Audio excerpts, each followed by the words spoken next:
Ready to catch all this rye? Hello and welcome to Talk Lit Get Hit, a podcast where we read viral books the internet won't shut up about and rate them lit or shit. We're your hosts, Bridget and Laura, lovers of sad girl fiction and tragic endings, fearers of smut, urban fantasy, and the who did this to you trope. Join us as we pick apart all the books the internet loves And embark on a journey to figure out why. Phonies, crooks, and big bastards beware. This episode, we're discussing a book often cited as an all-time classic in coming-of-age literature, an elegy to teenage alienation, capturing the deeply human need for connection. A book held in the tote bags of ex-boyfriends and would-be assassins alike. This month, we're reading The Catcher in the Rye by J.D. Salinger. Bridget, hello, hello. Hello, hello. The Catcher in the Rye. It is time. It is time. We meet again. Your old nemesis. Holden. How's your month been? It's been pretty good. I don't know if I've done too much. I'm back at work and that has been quite nice. I think the most exciting part of my month is that I went to the sprint cars. I haven't been to the sprint cars since I was quite young, and the main memory I have of that is rolling down the hill and my dad getting really mad at me and my sister, because all we wanted to do was roll down the hill. Didn't do that this time, thought about it. But the greatest part of this was that after the sprint cars were finished, there was a demolition derby of boats, caravans, and dunnies. And if you don't know what a dunny is, it's a toilet. So it was incredible. I have never felt closer to my roots as a bogan than sitting covered in dirt at the sprint cars, watching some old Commodores be smashed into by like a limo, pulling a caravan on the back of it. Amazing. If anyone has a chance to go to a demolition derby, do it. Sprint cars, like once they've gone around a few times, wow, fast. Sometimes there's a big crash, exciting after you find out they're okay. But the demolition derby, highlight, absolute highlight, amazing. I was like, I can't believe they're allowed to do this. This is crazy. It felt so reckless. And I loved it. What are the quals you need, I wonder? Like, I think you have to be a sprint car driver. Oh. Like, I think they know how to smash into the other without killing them. Okay. It was actually so fun. And I thought the crowd would be a bit hard to handle. They were great. Everyone was so nice. Like, families just sitting down together, not bothering anybody else. It was like one drunk guy. Amazing. Loved it. That's so funny. Mum has always wanted to go to see monster trucks, which I think is sort of at odds with like a lot of other aspects of her personality. Like she's very crafty and like into reading, like very similar to you in some ways. But I love that you both have this part of you that craves vehicular violence. I have a need for speed. Yeah, you have a need for speed for sure. The only other thing that I could really think of was that I have actually been watching a little bit of TV, and the first one is Emily in Paris. So like when are you not watching Emily in Paris? Unfortunately, it does still have a hold on me after all this time. And every episode, Maddie and I are like, why are we watching this stupid show? And then we're like, let's watch another one. And then we just keep going. And then by the time the next season comes out, we're like, wait, what is happening? Is she in Italy? Why is she in Italy? Why is it?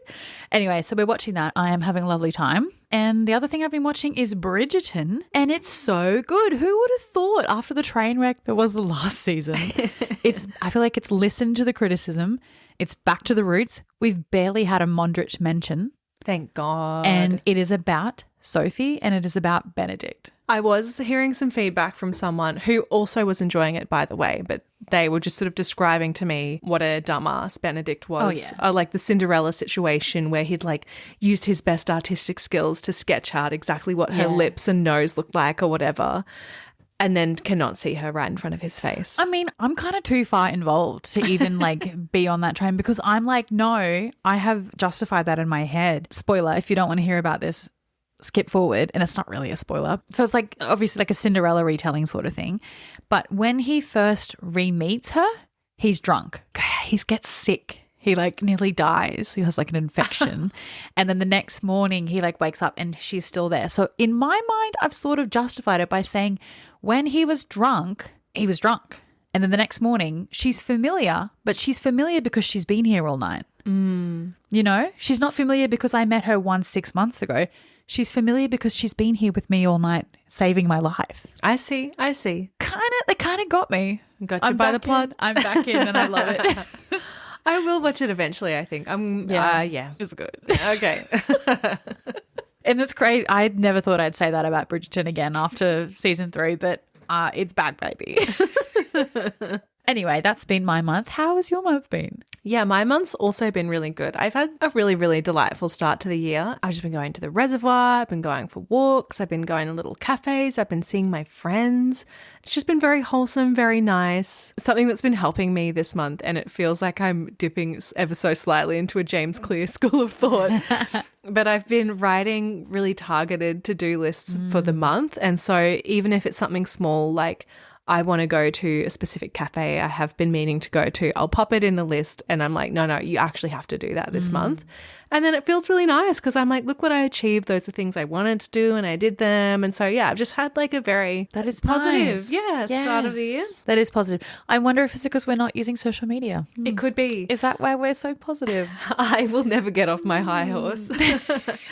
In relation to the no social media, I've really been noticing my superiority complex at the gym where like in between sets, people are just sitting scrolling. Maybe they're talking to people. Maybe they have more friends than me. But like the other day I did the most boomer thing.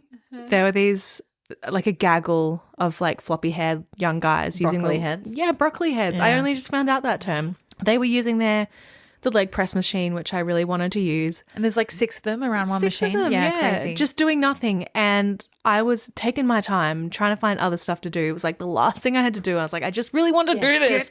Just get off. And so I set a timer on my watch. I did that too. I was so late. I did it yesterday. But it was just like the guy using the machine was on his phone and then like the 3 other guys around him were also on their phones and no one was talking and no one was exercising. And I was like, what are we doing? Like, get off the machine. Some of us have a job. Oh, I know. I could have just gone up and said, will you be on here much longer? Can I use this after you? I would never. Yeah. Also too scared. Yeah. Anyway. That's when I feel my most superior. Yeah, I'm like thinking of things and I look at around the room and I think none of you were thinking. Everyone's just awake. Scrolling. And what I'm thinking about is probably like Emily in Paris. But I'm thinking. Before putting the puzzle together. 2 months ago, would have been thinking. I would have been scrolling. Wake up, sheeple. Yeah. I've been reading Villette by Charlotte Bronte at the gym. You don't even know what I'm reading. I also have a TV show rec, and this is big news because it's a show that I've been waiting to find on streaming for like the whole time since I first watched it. So it's a show called Happy Endings. I think it came out around like 2011-ish. It's very reflective of that era of television, like New Girl-ish kind of like sitcom vibes. And it is just so charming. They're like 20-minute episodes and it is like pretty ridiculous. Like they get up to some shenanigans. And although the humor I think is very, very millennial, it's like not the Puppers and like pumpkin spice latte brand of millennial. It's not quite like Bazinga, Big Bang Theory-ish. It's a bit more like the everyman would joke about with their friends. And I don't know, I'm so charmed by it. Even though it's also not a very serious show and it's not like these characters are sitting down like having sort of deep relationship issues or like complications, their friendship manages to feel like so real and so funny. And like I think the writing's so smart because you get a sense of sort of like their shared history and like how deep the in-jokes are in their group. Like just one small example I can think of that sort of caught me off guard was when they go to like Michigan or something for a friend's wedding. They're always going to Michigan. Yeah. These shows. Yeah, they're out of town. They're in New York. And one of them walks in and is like, hello, Michigan. And someone says, stop saying that. It's like, I love the idea that they've just been saying that the whole time and everyone's like getting annoyed. Yeah. I love a really well-crafted sitcom. It's so good. Yeah. I've been watching Community as well, actually. I don't know if I've told you this, but I've never really watched it before. Like I sort of started it maybe 2 years ago and then just started watching it again. And it's like, God, it's just so good to watch something that's short and sharp and funny. Yeah. And like low stakes. Yeah. But also another show where it's like somehow you do end up caring for and rooting for these characters, even though it doesn't really seem like a show where that would happen. Yeah. Let's stop talking about this. Yeah. Separate episode incoming. We're now 3 months into the year, and so I thought this would be a great time to check in. How are your ins and outs going for 2026? I have been dreading this question. Oh, no. Look, it's a mixed bag. So just running rapidly through the list. Star charts never got off the ground. Oh. I still have a lot of stars though, so there is potential for those stickers to find purpose. Liking things with my whole chest, yeah, I would say this is still going well. And I think it's been a slow burn like over the last few years. Yeah. I'm on an upward trajectory. Is it the NRL season? Are they currently playing? Oh, it is coming back. Oh, And okay. let me tell you, I am In a ready. big way. Yeah, boys are back. Every single post on social media, I'm like, oh, Junkyard Dog just signed till 2028. Oh, great. We could go all the way to the top 8 this year, boys. So I'm ready. Fins up. Fins up. Fermented shit, look, it's still going well. I feel that I'm just due a fridge clean out. Boobs, getting my boobs out slightly. In some ways I've improved because I've been going swimming more. So there is an element of cleave there. It is quite unavoidable when you're swimming. Yeah, definitely. And then on the other side of the coin, I'm sort of like in chains because none of my wardrobe is very revealing. And I'm also simultaneously trying to not buy new clothes. So I'm not going out just to buy like... Get some scissors. Yeah. I could. I mean, I have a lot of button-ups. They could be hanging out if I wanted. So maybe I need to commit a little more. Yeah, maybe. Sandwiches and cereal, again, still a big fat in, still like a cornerstone of my cuisine. Have I been having them as much as I thought? Again, no. This is a good reminder. I do need to get back to sandwiches and cereal. So I will refocus into the next 3 quarters. Me not being embarrassed about exercise, going super well actually. And to illustrate how unembarrassed I am, I'm just going to mildly raise the roof. Yep. You have to visualize this. Yep.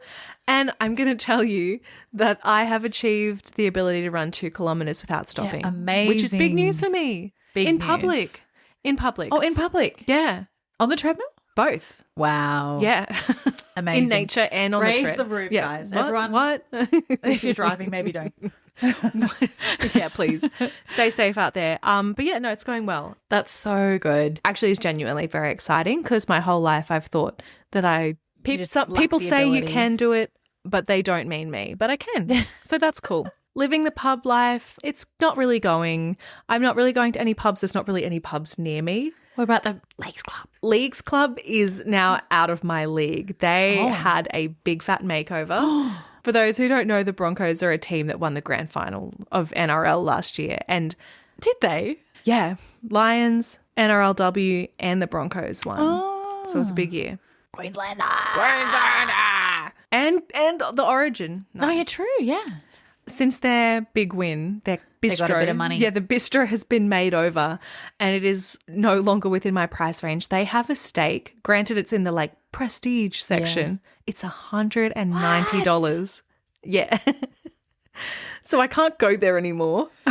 Jesus. Yeah, it's Yeah, not that's for me. crazy. You know what's being renovated in Toowoomba? The Shamrock. Oh, nice. Yeah, I don't know how that's going to go. The last time I went there, it was probably like 2014 on maybe like a Wednesday night when I was just having like a night out on the town when I was at uni or whatever. Anyway, and there was just 2 people doing karaoke in like one of the bars, and it was bleak. What a vibe. Yeah. So yeah, pub life not going so well. I have been having beer and chips, just not at the pub. And then lastly, following creative impulses and ignoring perceived inconveniences. I will say that ignoring perceived inconvenience part is going a bit better. Like I think I'm a lot better at just thinking to myself, don't worry about like being tired. You're going to have a good time, or, you know, don't worry about that. It hasn't happened. You've made it up, and just sort of committing to plans. So that's pretty good. How about you? I think it's been going quite well. I did unfortunately have to explain my social media policy to someone the other day. I got my hair cut and the hairdresser was like, what's your buzzword for 2026? And I panicked and I was like, well, do you like know much about Ed Sheeran? And he was like, no. And I was like, oh. And then I had to like quickly explain, and he was like, oh, I see. So you're just not using social media. And I was like, This is what I said. I know, but it's like, it's not using social media. It's like only having iPad time. So now this guy thinks I'm a bigger Tyrion fan. Whatever. Oh, okay, but you kind of are though. I'm not. COVID at the concert. I didn't get going at the concert. My I favorite have rumor. not listened to any of his albums in a long time, okay? I like the first two. That's it. I'm just saying who was getting all like hot and two bothered. of them. Whatever, moving on. If Tenerife Sea comes on, I'm going to cry. What of it? Oh, yeah. Was that video you sent me of the people after the concert? Oh my God, no. But that was so nice. That's Castle on the Hill. And that song also does make me cry. But I did go to see the Lumineers. And when we were walking out, there was a guy singing in like the courtyard. And he was playing Castle on the Hill. And it was actually so lovely because everyone in the crowd was singing. And they were so tuneful. And it was so beautiful. It was like harmonious. What a lovely way to end the evening. So nice. Anyway, Apple Music DJ mode. I'm still really enjoying that. I have that now. It's awful. It's so bad, but it's so funny.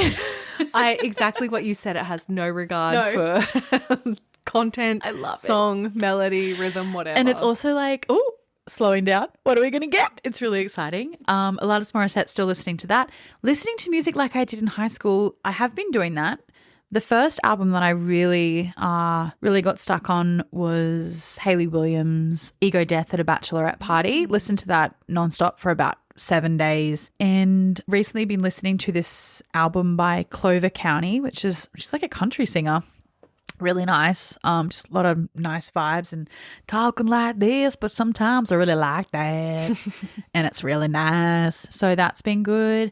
Not buying new books. Tick. I did use some of my Christmas vouchers to buy my favorite books from last year, and that's been really nice. I bought this beautiful copy of Wuthering Heights. Watch one new movie a month. Tick. I've watched A Bug's Life and I've watched People We Meet on Vacation. So I'm doing well. Getting up earlier, also have been doing well. Sadly, I'm really tired, even though I'm only getting up at 6. But I'm exhausted by the end of the day. I haven't always been going to the gym. Sometimes I just sit out the front. Sometimes I just lie in bed and don't go back to sleep. But I have been getting up earlier. Can we talk about your deranged alarm that you're using? I downloaded this app called Alarmy that you have to have a mission when you wake up, because I'll just go back to sleep. Like I could sleep for another hour. Why wouldn't I? But this app forces me to get up and scan something in my house that isn't in my room, and then I'm up. So I'm like, I'll just stay up now. Some days I have to scan the toilet or the sink or like the toaster or like a square pillow, and it is really jarring because it's like loud. You can't turn it off, and it's like, oh, where am I going? Is it like, I'm picturing like the No, it's quite a peaceful one, but there are a lot of them to choose from. So if you do need the they are there. But it's called Alarmy, and it has been very helpful because I would have gone back to sleep every single morning. Horrible. But the first few nights I was using it, I kept having dreams about how stressful the alarm was going to be. So I'd wake up and be like, oh, it's 4 o'clock. It's 5 o'clock. Oh my God. It's coming. But I'm used to it now. Yeah, I'm still updating my notes app list. I've started making more lists, like my favorite words. Can we just have a check-in on what's on that list? I do have a few more things on there, so I can't quite remember what I shared the last time, but I'll just read what I've got. Guantanamo Bay, Aristotle, Oedipus, Freud, Vanity Project, Litmus Test, Hemingway, Janis Joplin, Burning Bush, Puritans, White Whale. I think it's because I read The Scarlet Letter. A few of those. But yeah, I'll get there. I've just been quite busy. So yeah, they're my ins. Going quite well. Bit of a mixed bag, but overall a success, I would say. Yeah. How is your reading going for 2026? I've had a pretty good run of books. I've managed to read a couple from my physical TBR. So some of those include Really Good Actually by Monica Heisey and The Museum of Modern Love by Heather Rose, both of which, I thoroughly enjoyed. Completely different vibes. It's not necessarily on my list of good books, but I did read Paradise Rot by Jenny Farl as well, which I believe you've also read. Yeah. And this was the first book I read for the year. I thought, started off with a bang. It was the first book I read after the Let Them theory as well. And it had quite a spooky, detached kind of writing style, which I didn't dislike. I wouldn't say that I really understood what was happening in the book. But what I didn't expect was the amount of times that piss was mentioned in the book, which was simply way too many for me. Yeah, when I first read it, I saw a lot of reviews that were saying like, wow, a lot of piss. And I was like, how much piss can there really be? And then I read it and I was like, oh, there's a lot of piss. Yeah, like there was one scene where the protagonist and then this woman who she's in this like strange sort of spooky codependent situation with. And there's one scene where she wakes up and the woman is just like pissing on her hand and like pissing in the bed. And it's describing like sort of it's soaking through the sheets and onto her clothes and like into her skin. And I was like, no, we didn't need this. I also read 2 Bridget books that I really enjoyed. So one was Flashlight by Suzanne Choi. And yeah, you were right. This was exactly my kind of book. And then The House of My Mother by Shari Frankie. That is certainly a book that I never would have picked up on my own. One that I was surprised you picked up as well. But like a good break and sort of as heavy as it was, quite a nice book to sort of break up some of the other ones I was reading. I guess it's completely different to what I'd typically read. Yeah, I just picked it up at the library. It was just on one of the shelves at the front of the library. I do remember when Ruby Frankie and Jodie Hildebrandt were arrested a few years ago, and I wasn't really aware of them before that. I was intrigued when they got arrested. I was like, oh, what is this? Some shit is going down. That is correct. Yeah, absolutely awful, but it was a good book. And lastly, I read a book called On the Calculation of Volume 1 by a Danish author called Solveig Bahl, and I may have that not quite right. I believe this is the first in a to-be-written 10-book series. I don't think they've all been written yet, and I don't think all of the books have been translated so far. So they've been translated from Danish to English by Barbara Haviland. This was sort of like a Groundhog Day type story. So the character gets trapped in a day, I think it's like the 18th of November, and she's the only one that's like changing, growing, aware of what's happening, and every day it resets, which on paper does not really sound very interesting to me, but what completely captured me was her writing. It was cozy, philosophical commentary on like time and pleasure and the mundane and like the way that we exist in the world. It sort of exceeded my expectations, and I think I would read at least one more book in this series. How about you? I've read quite a few good ones as well. I read House of My Mother by Shari Frankie. I read a Laura book, Deep Cuts by Holly Brickley. I did like that book. I think going into it knowing that the characters were going to be annoying was quite good. I was prepared for that, and they were annoying and they were quite insufferable and pretentious about the music. I enjoyed it despite all of those things. I made a playlist and added to it as each song was mentioned, and I listened to that while I was reading the book, and that was quite cool. I sometimes like to do that sort of immersive reading experience. I thought the ending was a little bit underwhelming.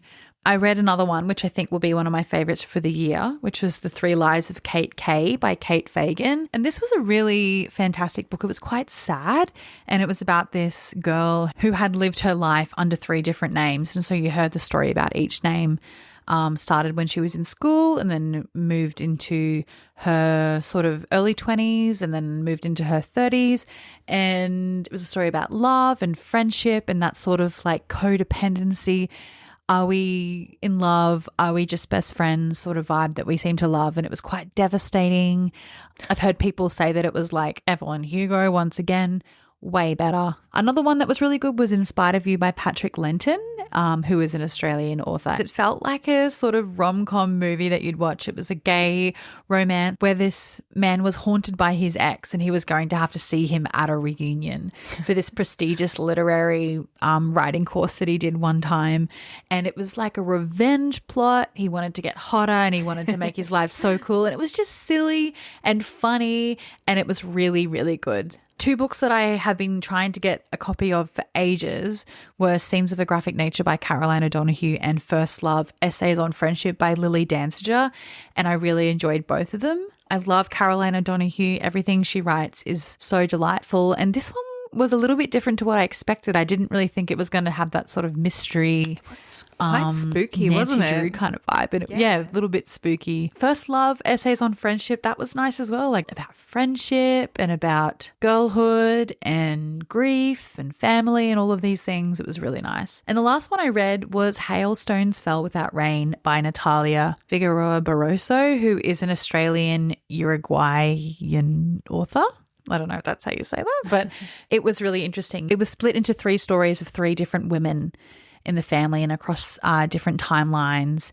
And it was set in Western Sydney, and it was set in Uruguay, and it had a lot of political themes and once again like sisterhood and family and like mother-daughter relationships that are always juicy and good to read. It had a sort of whimsical narrative voice, and it was also really interesting because when they were in Uruguay, obviously they weren't speaking in English. It was either written in English or it was either written in the language. So like if we were in Australia and somebody was speaking Spanish, it was written in Spanish, but if we were in Uruguay and someone was speaking Spanish, it was written in English. And like it's kind of hard to explain, but it was quite interesting. I haven't read anything from that part of the world either, so that was quite new for me as well. It was great. So the theme for this month was Softboi Book Club. And I think we ought to talk a little bit about what we mean when we say that. So a softboi, at least to my understanding, is intended as the sort of antithesis to the alternative, which is the fuckboy. Yeah, it's a real performative male in my mind. I think performative is key. In my mind, there's a real disingenuous element to men who align with the softboy nature. I think they're sort of like a Venus flytrap, designed to appeal to women looking for something different from the usual, I don't know, like tough guy, sporty guy, like finance bro kind of guy, whatever you think that they would usually come across. I'm imagining like baggy jeans, maybe a white t-shirt with a little bit of a chain around their neck, wired headphones, shaggy sort of hair, tote bag. Tote bag is key. Reading bell hooks, All About Love, or The Bell Jar, Sylvia Plath, listening to Clairo. Yes. It is interesting because I feel like this evolution of soft boys gets quite different from the hipsters of 2010s, but they are sort of the same thing. May not have a man bun anymore, and they may not be into like microbreweries as much, but I feel like the general vibe is the same. I think they sort of align themselves as being in touch with their emotions, woke, like aware of the arts, literature, film, and whatever shape that's taking at the moment, that's what they're into. Yeah. I think another key element of soft boys is because of this way that they're positioning themselves as different to other males, that there can often be a sense of feeling like misunderstood or at odds with the world. And I think that's what leads us into these particular kinds of books that we were hunting for this episode that perfectly demonstrate this vibe. So some of the contenders we put forward were ones like Norwegian Wood by Haruki Murakami. We had Fight Club, American Psycho, of course, Catcher in the Rye. I was also thinking My Body by M. Ratajkowski. I'm not quite sure how you say her name, but I have seen a few men reading that book. Infinite Jest, David Foster Wallace, maybe some like Joan Didion as well. If we're talking about the books like Fight Club, like American Psycho, the ones written by men, something that is funny to me is that, from my perspective at least, these books seem to be written as a kind of commentary on this frail type of masculinity, but they end up being adopted as like a manifesto. Yeah. The commentary and the themes just fly straight over their heads. Yeah, I think we're hearing a lot at the moment about like the male loneliness epidemic, and I think these kinds of books sort of feed directly into that. I was reading this really interesting article from The Independent with the headline, "Meet the Performative Male. Are men reading books for attention?" And this was in August 2025. The journalist has sort of spoken to a few women, I think around London, and asked for their experience maybe dating these soft boys. One woman by the name of Myra said she is deeply suspicious of men who read in public and thinks she can spot performative males a mile off. Her go-to tells are if they're sitting in a prominent seat in a coffee shop and haven't made it through the first chapter. Her examples are borderline cartoonish. One bloke was walking around with a Truman Capote text sticking out of his back pocket to ensure the title was on show. Another was crossing a busy road with his eyes glued to the 5th page of a spanking new novel. She said that she has been on a date with one of these supposed performative males, and she said, "One bought me a book on the first date. It was by an Instagram poet, R.H. Sin. A sweet gesture, but he was rude when I told him I wasn't interested. I looked up said poet's work and it reads like an abridged Drake verse. In the crib because who I want ain't in the streets is one whole poem." Funny. Good. Also thought this was quite interesting as well. We're always sort of circling back to the idea that girls aren't allowed to like what they like, or like they're sort of being made fun of or always being policed. about what is traditionally seen as girly things. And so this says, as horrifying and hilarious as these stories are, there's a twinge in me that thinks perhaps the internet's recent assumption that men can't read is a little unfair. For a long time, women couldn't wear football shirts or Pink Floyd merch without being labelled a fake fan or a pick-me girl. The performative male accusations are similar in the sense we find it instinctively unfathomable that a straight man could want to read fiction or go to an expensive Pilates class on Sunday morning unless they're angling for a shag. And I don't care about that opinion. I think it's time for men to be ridiculed in the same way that girls and women have been. If a man is reading a Sally Rooney book while listening to Audrey Hobart in his wired headphones, fair game. I think so. I think like if you have conviction in your taste, then it won't bother you. Yes. Like when we were talking in our bonus chapter about the people we meet on vacation movie, if you want to be a poppy right boy, be it without worrying what everyone else is thinking about you. I think that's fine. But if you're doing it to get girls, to get Instagram likes, whatever you're doing, the jig's up. The jig's up. We're on to you. Yeah. And we will make fun of you. Now it's time, as always, to discuss our initial thoughts, expectations, hopes, and dreams heading into the book. Bridget, we have been lucky in previous episodes of the show to have a preview of how you feel about this book. Do you want to rehash that at all? Yeah, I have some audio to play for you. Oh. So this is from the good old days of the podcast back in 2023. This is our first season of the show, and we were reading The Love Hypothesis by Ali Hazelwood. So I'll play that for you now, and that will be a perfect explanation of my initial thoughts about reading The Catcher in the Rye. That character's called Holden, and like I just don't think who else is called Holden. But I was thinking that what's that book I hated? You mean Holden Caulfield? Yeah. Yeah. Catcher in the Rye. I hate that book. Yeah, that stupid book. So yeah, we hate that stupid book. That's what we said. Something that is intriguing to me about that is I have never read this book until now. What? Yeah. I'm a liar. Bombs are dropping. That's fine. We've all lied. We've all said we've read books we haven't read. We're performative. Oh my God. That's I'm the so soft boy. Same. Anyway, so I read this a long time ago. I was probably around 18. I absolutely hated it, as we just heard. I was so bored, and Holden Caulfield has been my enemy, public enemy number one, as far as I can remember.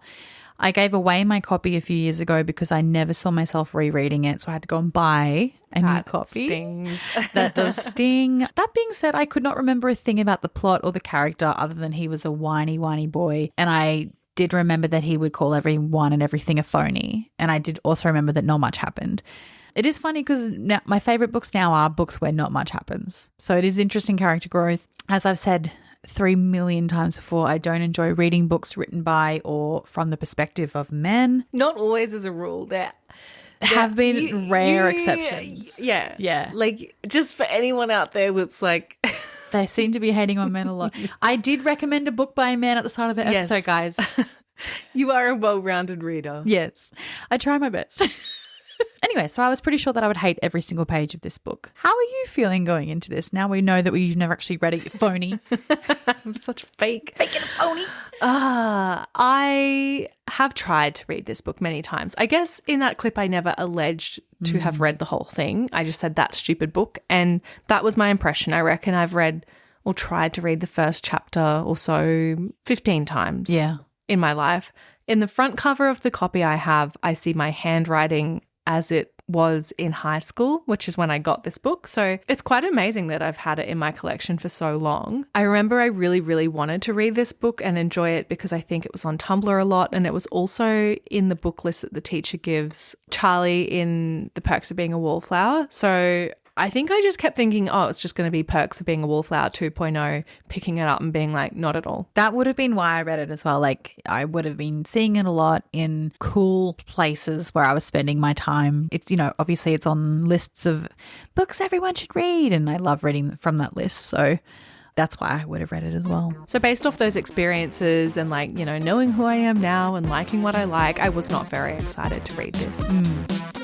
For God's sake, if you haven't read The Catcher in the Rye and you don't want any spoilers, now is your time to stop listening and get out of the episode, God damn it, you phony.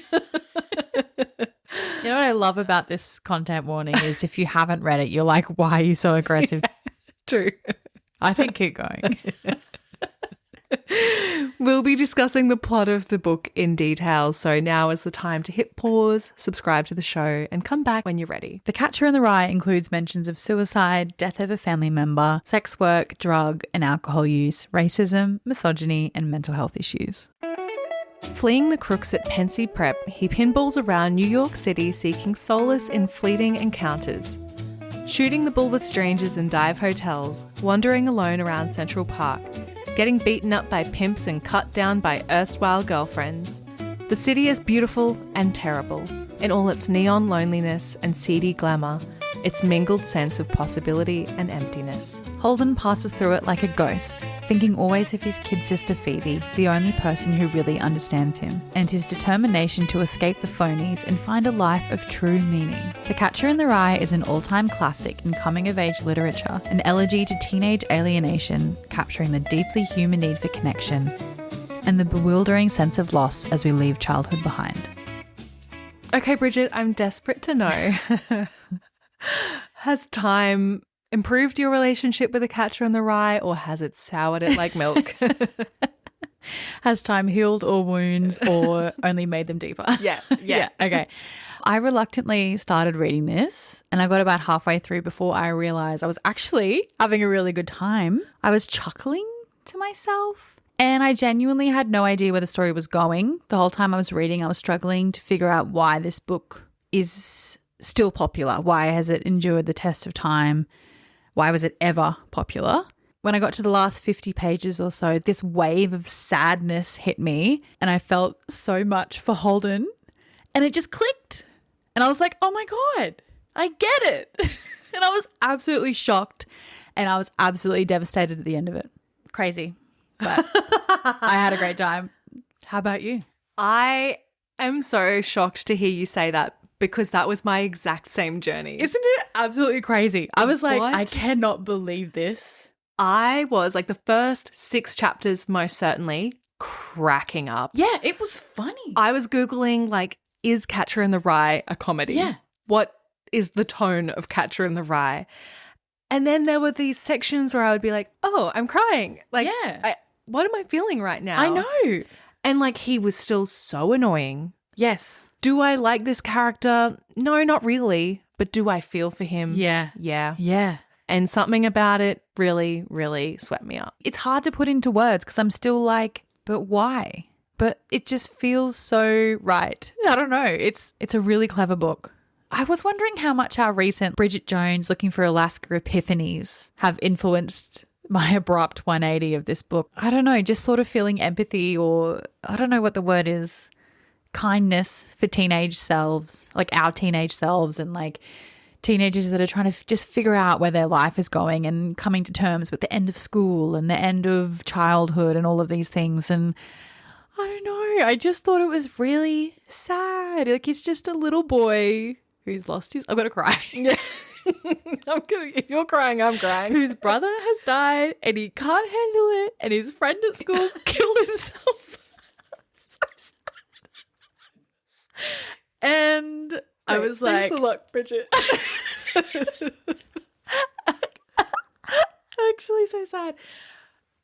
And I just didn't know. I didn't know it was like this. And I don't know what I was doing when I read it last time, but I was like, oh, this poor little boy. Like, all he just needs someone to look after him. I think it is not so straightforward to pick up that vibe. Yeah. Like, he is a hard pill to swallow. I think it works twofold because, like, you're feeling such a sense of frustration with the character, like not being able to pull his shit together and just like behave like a sort of better adjusted, more regular kind of person. And then you're seeing people in the book have those same frustrations and sort of like ostracize him because of it. And it's like, it's heartbreaking to watch because then you're like, you're doing the same thing. You're treating him the same way.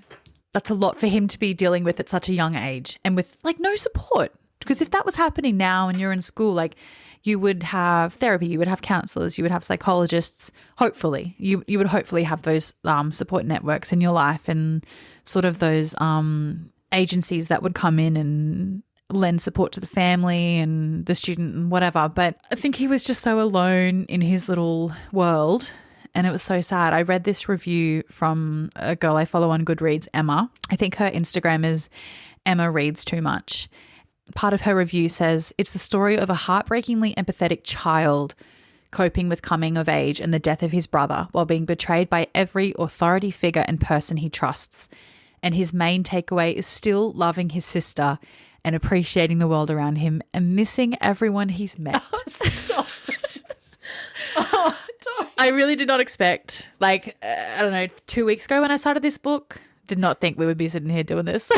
Even on the drive here, when I was talking to Brown about it, I was like, I'm really not sure how I feel, because I wouldn't really say that I like this character, but there's something that's so devastating underneath it all that is really making me empathize with him. I was reading out the initial sections of the book that were having me in stitches from how hysterically funny I was finding it. Yeah. And then it just, took this sharp turn. Oh, we need to get into it. Yes. So J.D. Salinger. Jeremy David Salinger. Great name. Yeah, sure. Love it. Not so much the Jeremy David, but the J.D. Salinger. Stunning. Born to write. Yeah. J.D. Salinger was born in 1919 and he passed away in 2010. Have to say that didn't cross my radar at the time. Didn't know he died. Neither. I was shocked to discover that. I was also unsure about how old he would be because when I was trying to find an ebook copy or an audiobook, I was like, oh, surely it's free. Surely it's past the years of copyright. But no, he only has passed away 16 years ago. Yeah. So we've got a little bit to wait before it becomes in the public domain. As I learned, it's 70 years after the death. So yeah, I was also super confused about when he was born, how old he should have been, so much so that I Googled, when Donald Trump born? Because I thought, ooh, possibly of the same generation. You're getting a little bit hopeful there. Fingers crossed. I keep seeing those TikToks where they're like, he's dying. He hasn't played golf. Please don't tempt me with a good time.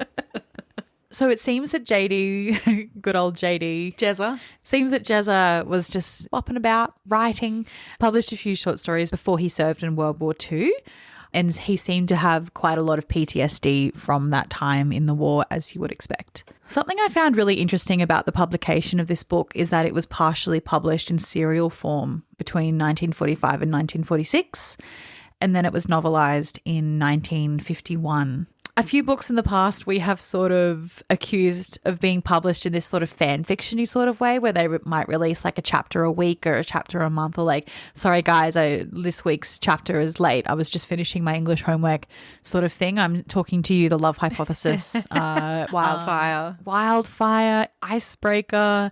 But I am often intrigued by these sort of older books that were serialized. I know that Charles Dickens sort of wrote in that way as well. And maybe, even Bridget Jones. Yeah, Bridget Jones, really interesting. It was an immediate success after its publication in 1951, and he sort of became a bit of a recluse as a result of the attention. After he published Catcher in the Rye, he also published a short story collection, 9 Stories, in 1953, and Franny and Zoe in 1961. I have read Franny and Zoe before and I really liked it. I can't remember much about it, but I also know that Zoe Deschanel is named after Franny and Zoe. So okay. Yeah, she is the true hipster. Yep. Yeah. He's written a few more novellas, Raise High the Roof Beam, Carpenters and Seymour, and his last published work that he consented to being published was published in The New Yorker in 1965. Since then, he's had a few unwanted biographies or memoirs released by biographers and also his family. So his former lover, Joyce Maynard, and his daughter, Margaret Salinger. Something that really soured my perspective of him was the discovery that he did have a pattern of age gap relationships with women who were underage or very near.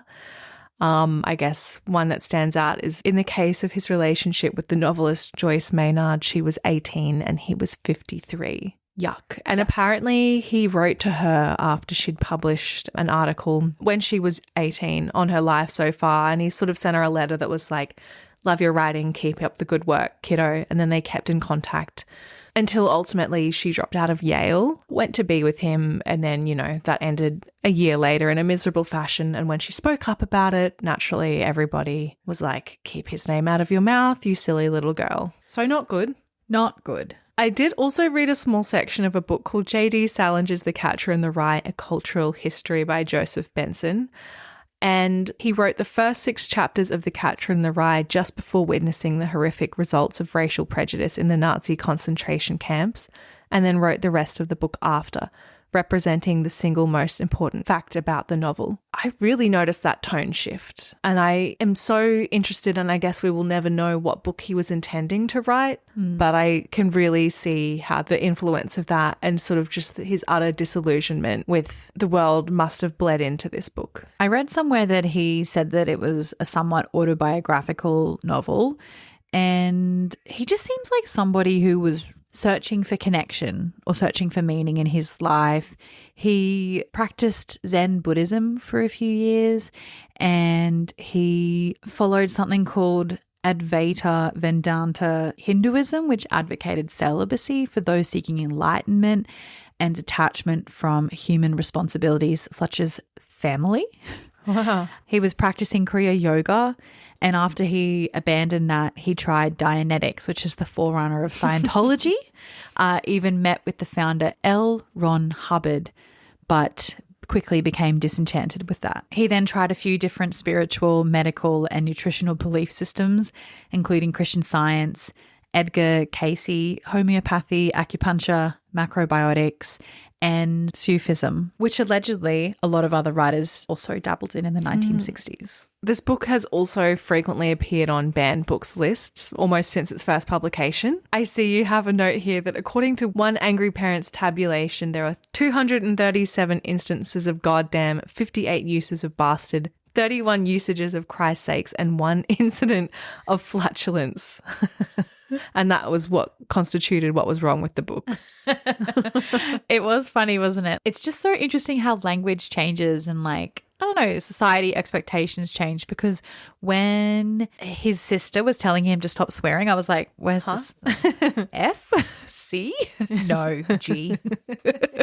Yeah, I love reading that the 1 incident of flatulence, and I have to admit that I don't remember that. I think I might have highlighted that actually. Something else a little bit controversial about this novel is, for some reason or another, it has been connected with quite a few assassination attempts or assassinations. Yeah. I didn't quite know what the opposite of attempt was, but yeah, I guess it would be success. The most famous one probably being the murder of John Lennon. Yeah. In 1980, apparently the assassinator, Mark David Chapman, identified with the novel's narrator, so much so that he wanted to change his name to Holden Caulfield. And when he shot John Lennon, he was found with a copy in the book, and he had written, "This is my statement," signed by Holden Caulfield.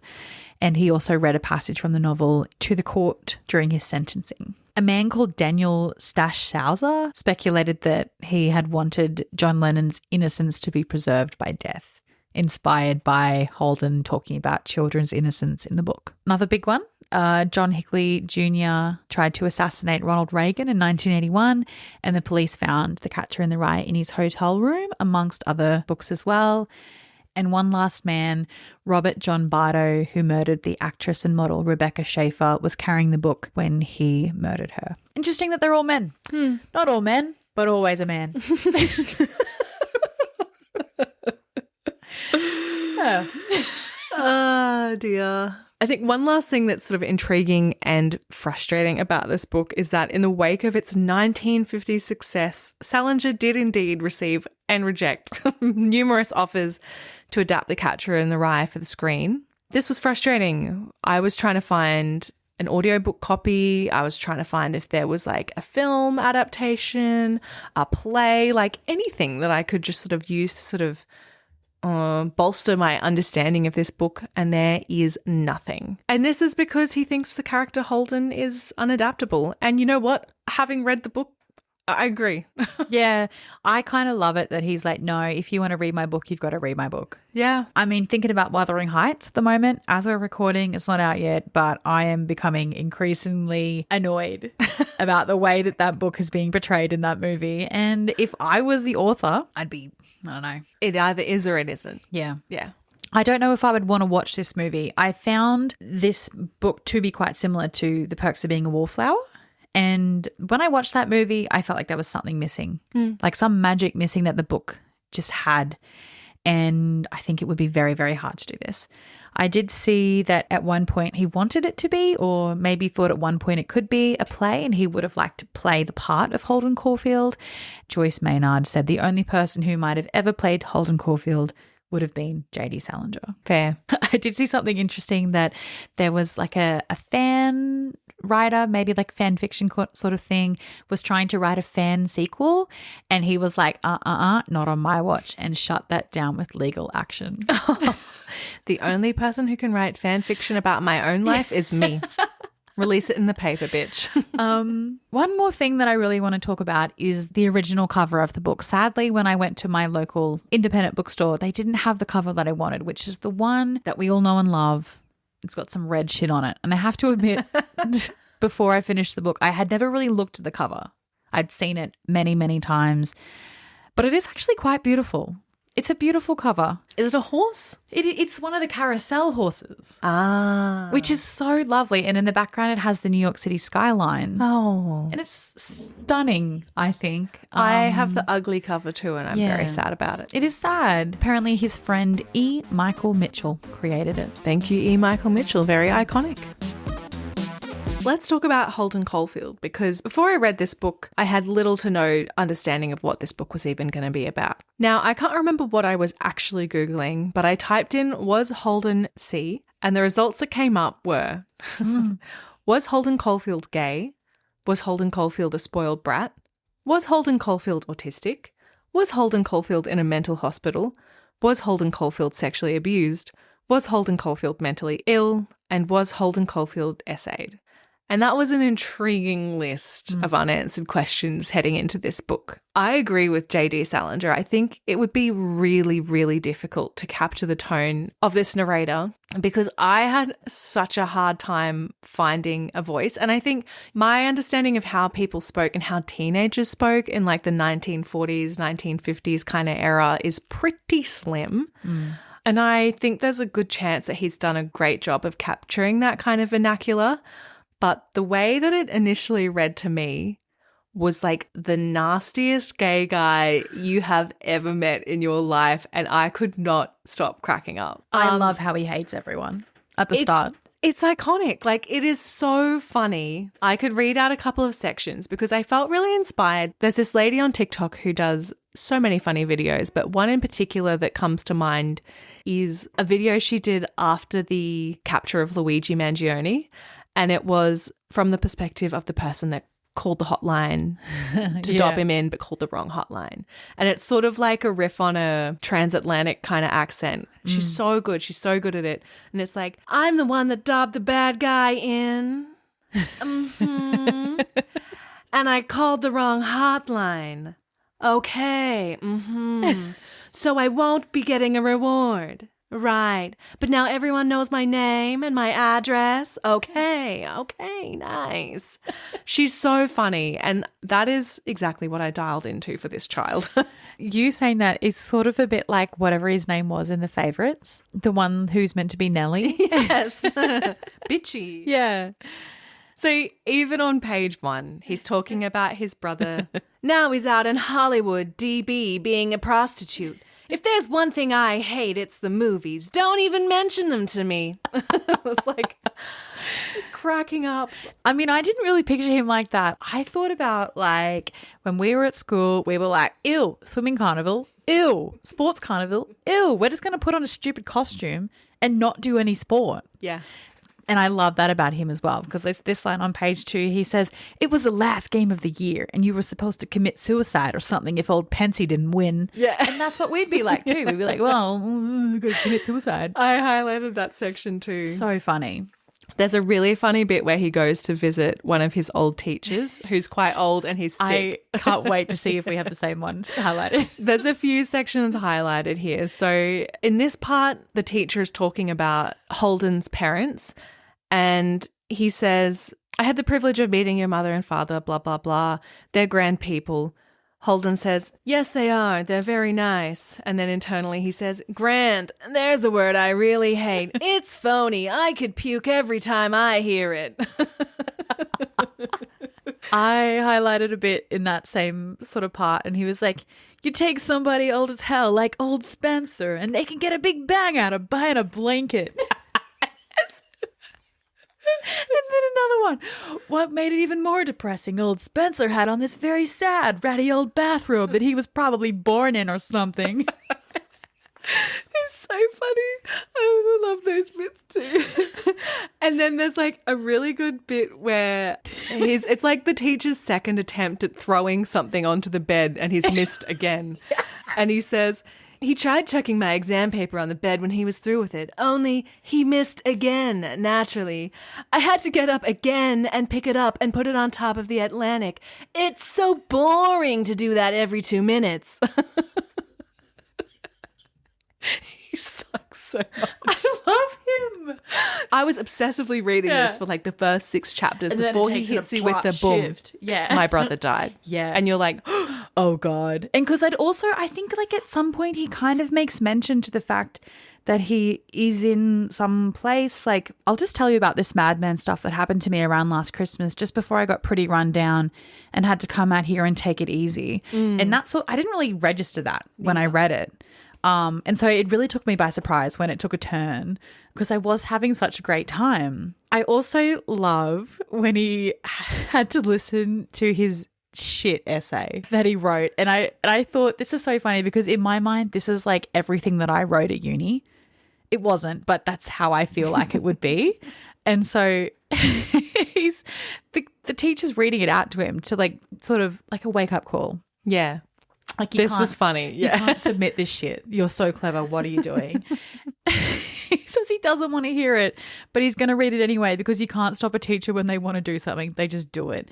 And so the essay is, the Egyptians were an ancient race of Caucasians residing in one of the northern sections of Africa. The latter, as we all know, is the largest continent in the Eastern Hemisphere. The Egyptians are extremely interesting to us today for various reasons. Modern science would still like to know what the secret ingredients were that the Egyptians used when they wrapped up dead people so that their faces would not rot for innumerable centuries. This interesting riddle is still quite a challenge to modern science in the 20th century. The teacher says your essay, shall we say, ends there. And then he wrote a little note at the bottom of the page. Dear Mr. Spencer, that is all I know about the Egyptians. I can't seem to get very interested in them, although your lectures are very interesting. It is all right with me if you flunk me, though, as I am flunking everything else except English anyway. Respectfully yours, Holden Caulfield. And then he says, he put the goddamn paper down then and looked at me like he'd just beaten the hell out of me in ping pong or something. I don't think I'll ever forgive him for reading me that crap out loud. His disdain is so delightful. Also, don't think he really means it, because he does make meaningful connections with people that are older than him. Like, he's searching for connection, but he's just so funny as well. He's so fragile. Yeah. He's so fragile. And it may be like using like that humor as a protective shield, because he knows what he's done is stupid. And he's like, I don't give a shit about it anyway. I don't give a rat's. There was one bit I highlighted that I thought was like the olden day version of, nah, for real. And he says, then we shook hands and all that crap. It made me feel sad as hell though. And I was like, nah, for real. Okay, I did find a mention of the fart, and this is in chapter 3. This is where he's talking about the time a guy came to school to do a speech for the boys. He arrived in a Cadillac and started off with about 50 corny jokes just to show us what a regular guy he was. And then he gets down to talking about God and Jesus, and Holden's finding this very phony and calling him a bastard. And then he says, he was telling us all about what a swell guy he was, what a hotshot and all. And then all of a sudden, this guy sitting in the row in front of me, Edgar Masala, laid this terrific fart. It was a very crude thing to do in chapel and all, but it was also quite amusing. Old Masala, he damn near blew the roof off. I think we should bring back terrific. Terrific fart. And damn near. At the start of the novel, before he's left school, he's really freaking out because this guy, Stratler, is going on a date with a girl named Jane, who is a girl that Holden has known since childhood and has some feelings towards.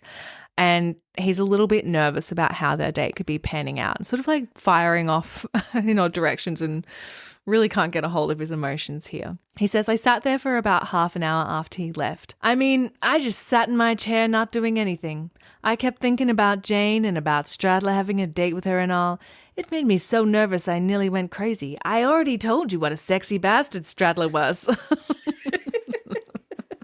But, like, at its core, I get it. Yes. Like, sitting there being like, oh my God. She's oh my God, so like, hot, I he's can't do gonna like anything. her. Yeah. Oh my God, she's going to fall for him and she doesn't know, like, what a bad guy he is. Yeah. About chapter 5 or 6 is where things really started to take a turn for me. This is what denotes the sections of the book written before and after he went to war. So things really start to shift after he's been asked to write an essay for Stratler while he goes out on his date with Jane. I think really the only criteria he's been given is that it should be a descriptive essay. He says, I'm not too crazy about describing rooms and houses anyway. So what I did, I wrote about my brother Ali's baseball mitt. It was a very descriptive subject. It really was. My brother Ali had this left-handed fielder's mitt. He was left-handed.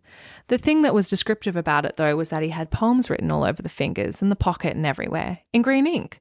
He wrote them on it so that he'd have something to read when he was in the field and nobody was up at bat. He's dead now. He got leukemia and died when we were up in Maine on July 18th, 1946. You'd have liked him. And that's when I was like, oh, Yeah. huh? What? Something's gone wrong here. What? And then he goes on to talk about his younger brother. He was 2 years younger than I was, but was about 50 times as intelligent. He was terrifically intelligent. His teachers were always writing letters to my mother telling her what a pleasure it was having a boy like Ali in their class, and they weren't just shooting the crap. They really meant it. But it wasn't just that he was the most intelligent member in the family. He was also the nicest in a lot of ways. He never got mad at anybody. People with red hair are supposed to get mad very easily, but Ali never did, and he had very red hair. It is interesting because, like, the tonal shift from this point onwards, like, there was no more funny quotes from me. It was all heartbreaking.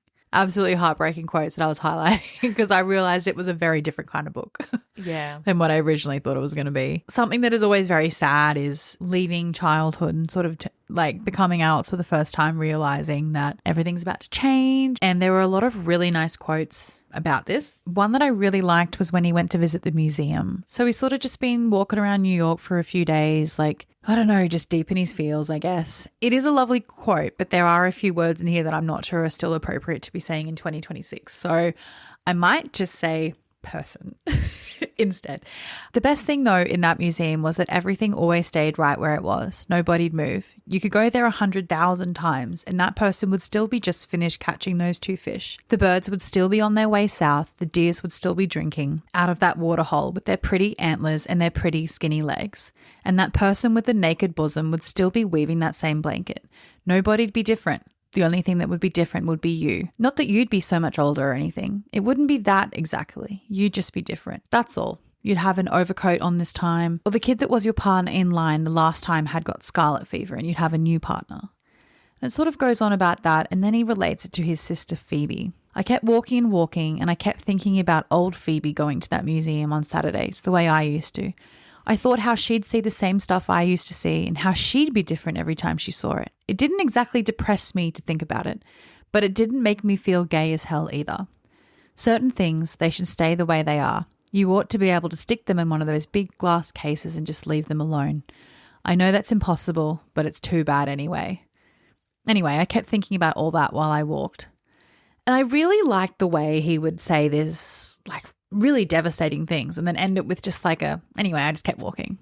Brought me back to the fact that it was a teenage boy just thinking about this, just thinking about stuff, walking around, thinking about stuff. There was another nice quote when he was at the museum and he said, Nobody gave too much of a damn about old Columbus, but you always had a lot of candy and gum and stuff with you, and the inside of that auditorium had such a nice smell. It always smelled like it was raining outside, even if it wasn't, and you were in the only nice, dry, cozy place in the world. I loved that damn museum. And that is like, I think, a consistency across museums worldwide. They're always so dry and cozy and comforting. Yeah. Another nice passage about the museum was a little bit later on where he was sort of deeper into his meltdown. I don't know. Is that the right word? Breakdown? Yeah. I'm not sure.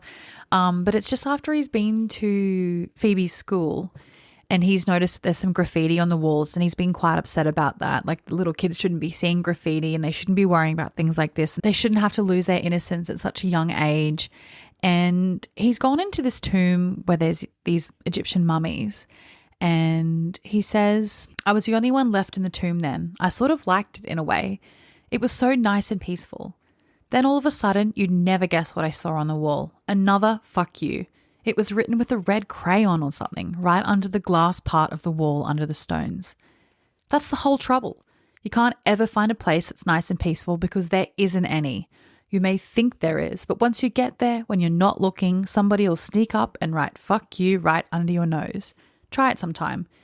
I think even if I ever die and they stick me in a cemetery and I have a tombstone and all, it'll say Holden Caulfield on it.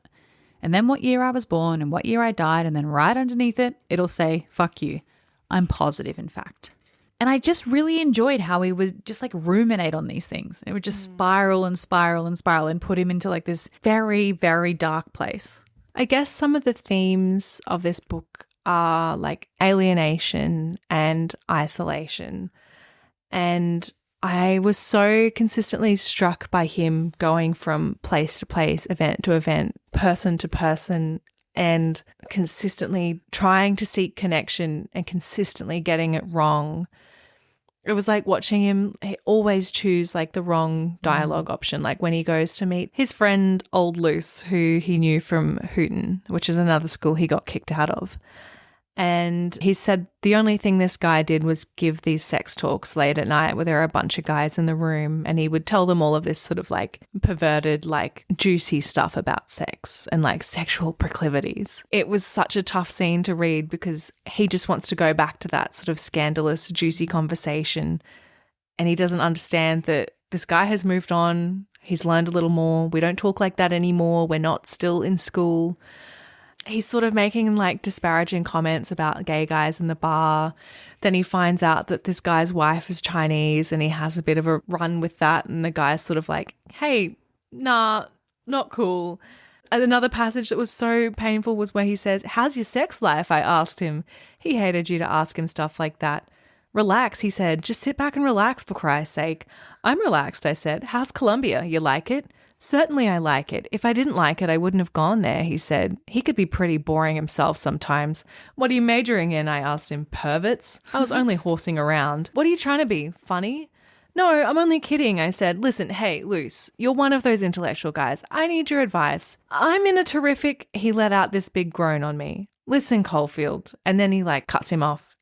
I feel like he was about to open up, but he's already missed his opportunity. He's already effed up the conversation. And now that moment has passed and it's just like, yeah, sliding door moment after sliding door moment. It's just so painful to watch these things happen again and again. I think watching him go around to all of these bars and like trying to order drinks and repeatedly get shot down and like talk to girls that his brother knew and try to get in on conversations with older people, try to get a prostitute, jumping in taxis, all of these like adult things that he was trying to fit in with was so sad as well. I was just picturing him in like an oversized suit, like his dad's clothes kind of thing, sitting up at a bar, his feet dangling off the seat, and sort of everyone seeing right through his cover, but nobody sort of acknowledging him for what he was, which is a child. Nobody looking out for him, nobody looking after him. You feel his frustration where nobody's taking him seriously as an adult, but nobody's caring for him. The last few pages really got me. He's taken his little sister to this carousel in the park. It's raining and he's just watching these kids go around and around and around. And he's wearing his little hunting hat that he bought. And he says, I felt so damn happy all of a sudden. The way old Phoebe kept going around and around. I was damn near bawling. I felt so damn happy, if you want to know the truth. I don't know why. It was just that she looked so damn nice, the way she kept going around and around in her blue coat and all. God, I wish she could have been there. It's just so sweet. Like, he loves his family. He's just looking for direction. He loves his sister. He loves his brother. He doesn't want to grow up, I think is the thing. The very last passage of the story, he's in some sort of sanatorium or like, I don't know, mental health institution. And he was talking about how his brother, DB, visited with his new girlfriend. And he had just finished writing down all of the stuff that happened to him. And his brother asked him what he thought about all of it. And he said, I didn't know what the hell to say. If you want to know the truth, I don't know what I think about it. I'm sorry I told so many people about it. About all I know is I sort of miss everybody I told about. Even old Stratler and Ackley, for instance. I think I even miss that goddamn Maurice. It's funny. Don't ever tell anybody anything. If you do, you start missing everybody. He just wants a friend. And then I closed the book and I was like, wow, change and growth. Isn't it nice? It's intriguing, hey? Yeah. Despite all that, like, I really have a hard time saying whether I enjoyed reading this or not, because I think I really struggled with the tone shift. And then when I picked it back up, I like didn't really quite understand where it was going, because it is boring to a degree. Like it's boring, but it's also compelling because he's just going from thing to thing to thing. And like, his internal monologue is relentless and repetitive, and there's not really peaks and troughs. It's just like you said, him ruminating on things, going from thought to thought to thought. And it's quite exhausting in a way. And it's not necessarily comfortable to sit with that feeling of emptiness, really, Yeah. throughout the book. So I don't know. I didn't enjoy reading this despite enjoying having read it. Yeah, it's interesting. I read half of it about a week, 2 weeks ago, and then I didn't pick it up again until about 3 days ago. So it wasn't like I was just powering through, like wanting to finish it. But once I got to like the last 50 pages, I really just wanted to keep reading. It's an interesting reading experience. I don't know if I'll ever read it again. It's time to wrap up the episode, and this is a bit of a funny book because there's like one character, not much happens, and we don't really know any of the other characters or like anything about them other than they might be a goddamn bastard or something like that. But I'm interested to hear your favourite and least favourite characters. So, Laura, who is your favourite character in The Catcher in the Rye? I mean, I guess my favourite has to be Holden Caulfield. At the very least, I appreciate him for his complexity. And yeah, maybe I just want to look after him a little bit. Yeah. Little baby. How about you? I think Holden has to be my favourite as well. I think for the same reasons you just said. He just needs someone to look after him, just needs a friend. Or maybe he needs to spend some time at home with his family. How about least favourite character? I mean, there's a lot of villains in this story, but I think probably the pimp that punched him in the stomach and beat him up for the prostitute. Yeah. I'm really unsure, like, because I know we didn't really talk about this much, but his ex-teacher that he goes and visits in the middle of the night, Mr. Anteloni, I'm not sure if he was a bad guy. I don't know why you'd be patting someone's head like that if you had good intentions, but maybe he was just being caring. I'm really unsure about how I feel about that. Maybe the boys who were bullying his friend James that jumped out the window. Oh, yeah. They're my least favourite. Villains. Nasty, nasty boys. Well, with all that said and done, Bridget, do you rate The Catcher in the Rye by J.D. Salinger lit or shit? I think I have to rate it lit. Crazy. 5 minutes in talking about it, we were sobbing. Yeah. I'm so surprised because, yeah, even on the way here, I was like, I don't know. Yeah. Like, yes, but also what? I don't think the boys who are reading this would be getting the same reaction. I don't know. But who am I to say that? I'm really not sure. That is something I was grappling with because I just sort of kept thinking, like, what is the lesson here? And is it obvious to fans of this book? And like, not to say art has to be obvious, but I just sort of was like, is the lesson that some people are taking isolate yourself and go on a self-destructive path because no one will ever understand you? Yeah, because that's not the message. Yeah. I don't think. I don't think so. I always think I'm right. So. Is it just, solidarity for misunderstood men? Because you sort of see him going in this like incel-esque. Yes. living in the cabin in the woods. Yeah. Only coming out when someone dies.